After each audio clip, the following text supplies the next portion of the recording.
Assalamualaikum warahmatullahi wabarakatuh. Alhamdulillahirabbil alamin. Kita bertemu lagi anak-anak di pelajaran pendidikan agama Islam dan budi pekerti.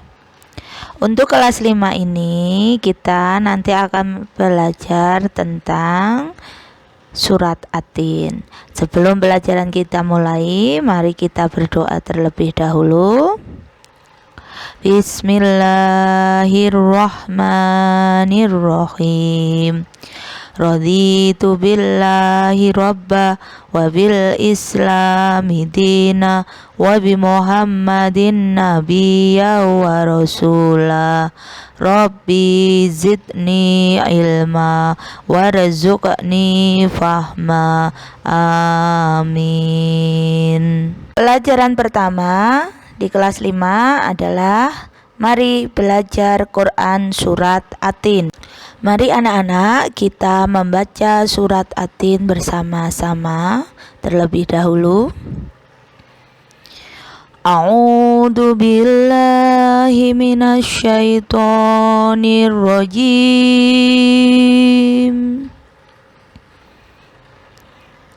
Bismillahirrahmanirrahim. Wattini wazzaitun waturi sinin wa hadzal baladil amin. Laqad khalaqnal insana fi ahsani taqwim. Tsumma radadnahu asfala safilin. Illalladzina amanu wa amilus solihat falahum ajrun ghairu mamnun.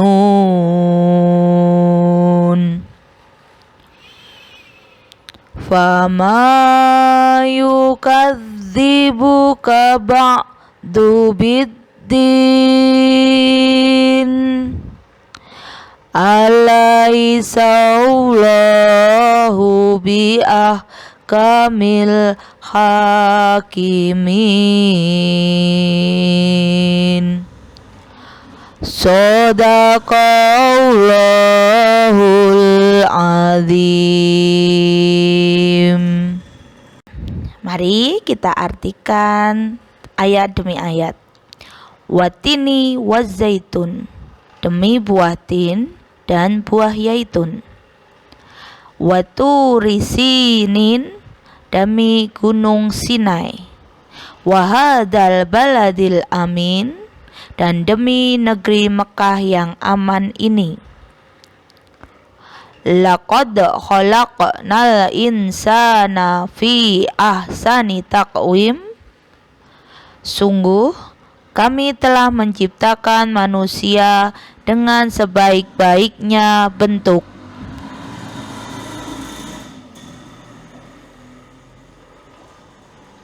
Tsumma radadnahu asfala safilin. Kemudian kami kembalikan manusia ke tempat yang serendah-rendahnya. Illalladzina amanu wa amilus solihati falahum ajrun ghairu mamnun. Kecuali orang-orang yang beriman serta mengerjakan kebaikan, maka mereka akan mendapatkan pahala yang tidak terputus-putus. Fama yukadzibuka ba'du biddin, maka apa yang menyebabkan mereka berdusta kepadamu tentang hari pembalasan setelah adanya keterangan-keterangan itu? Alaisallahu biahkamil hakimin, bukankah Allah adalah hakim yang paling adil?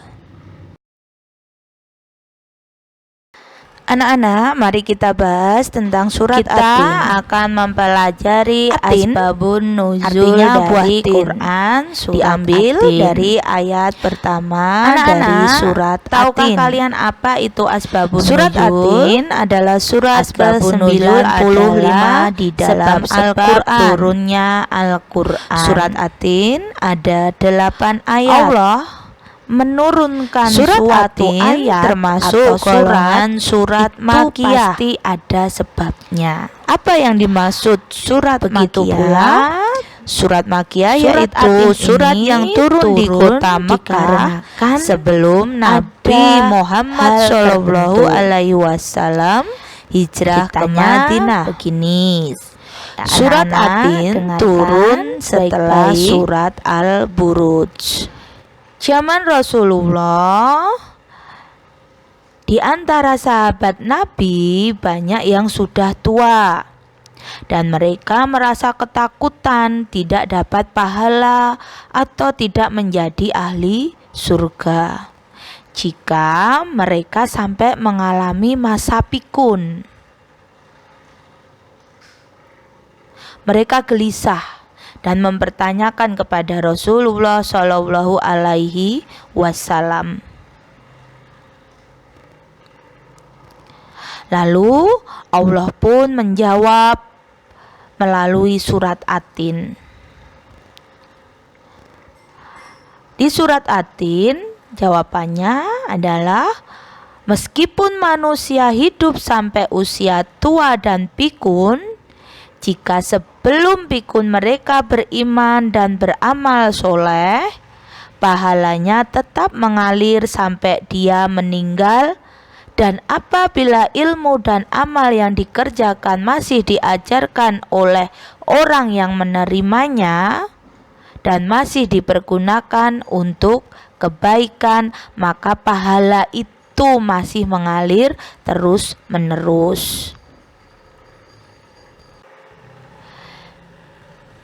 Dan di riwayat Ibnu Jarir dari Al-Aufi yang bersumber pada Ibnu Abbas menyatakan bahwa surat Atin turun berkaitan dengan pertanyaan para sahabat tentang balasan amal orang yang sudah pikun, yang Bu Umi ceritakan tadi ya.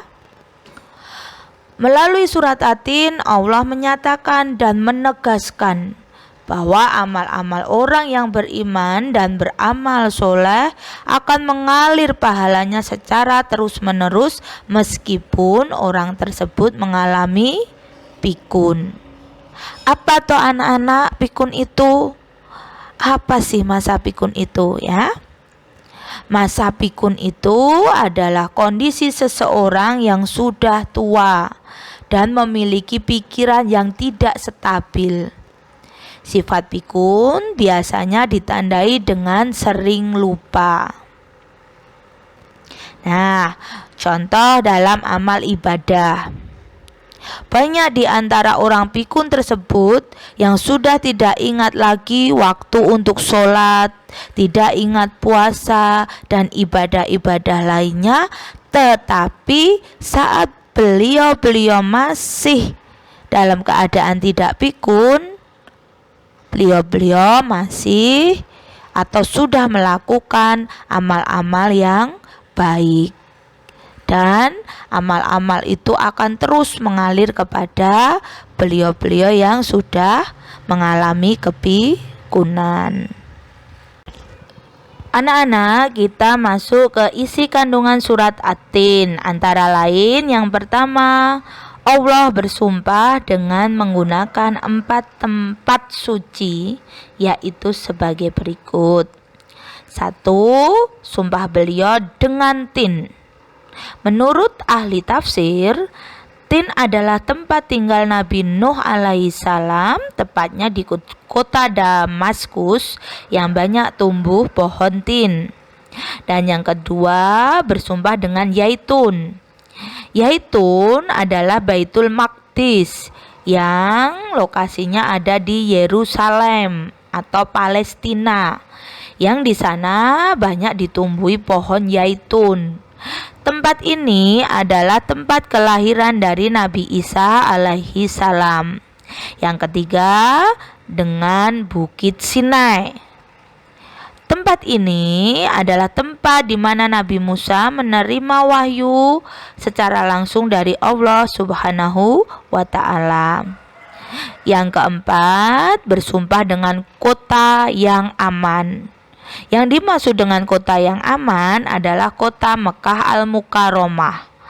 Di kota ini lahirlah Nabi akhir zaman, penutup para nabi, yaitu Nabi Muhammad Shallallahu Alaihi Wasallam.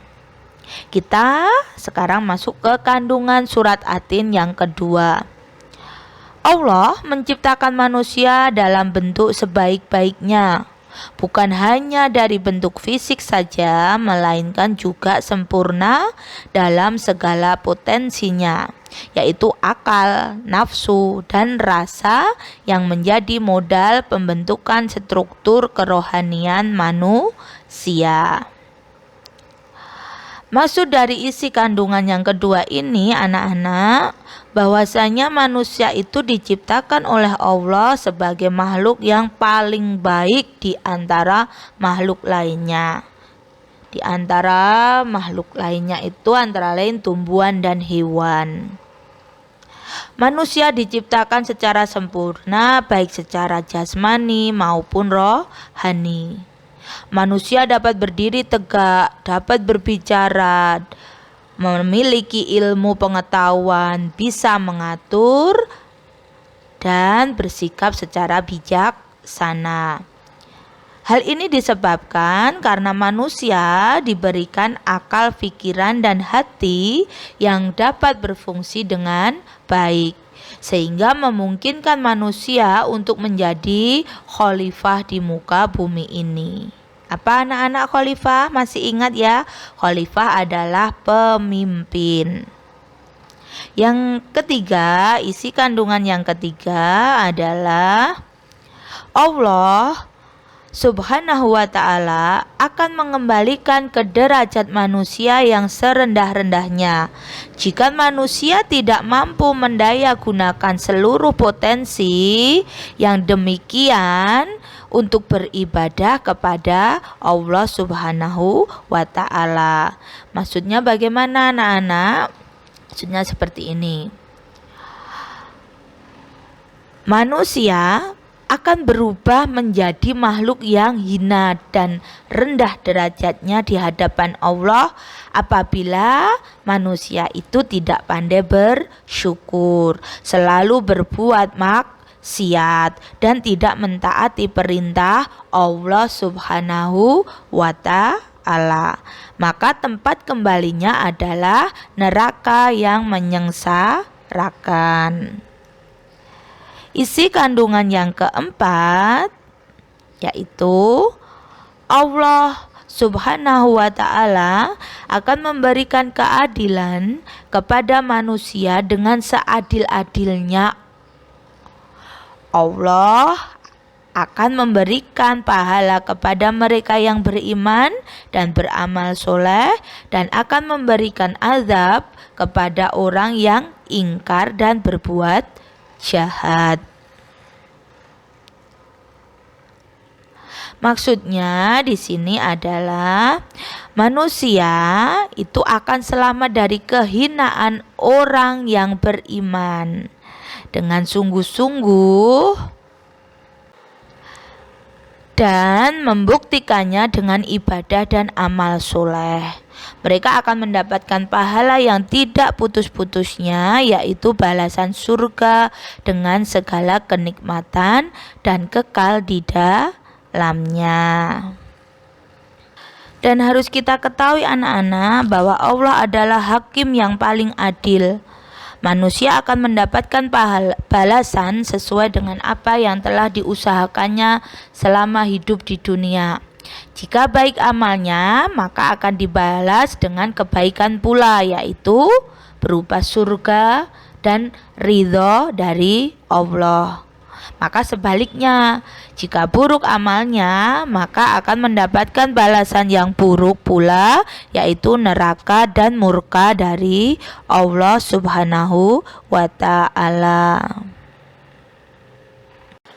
Ternyata anak-anak, buah tin ini ada manfaatnya. Apa saja itu? Pertama adalah mencegah diabetes.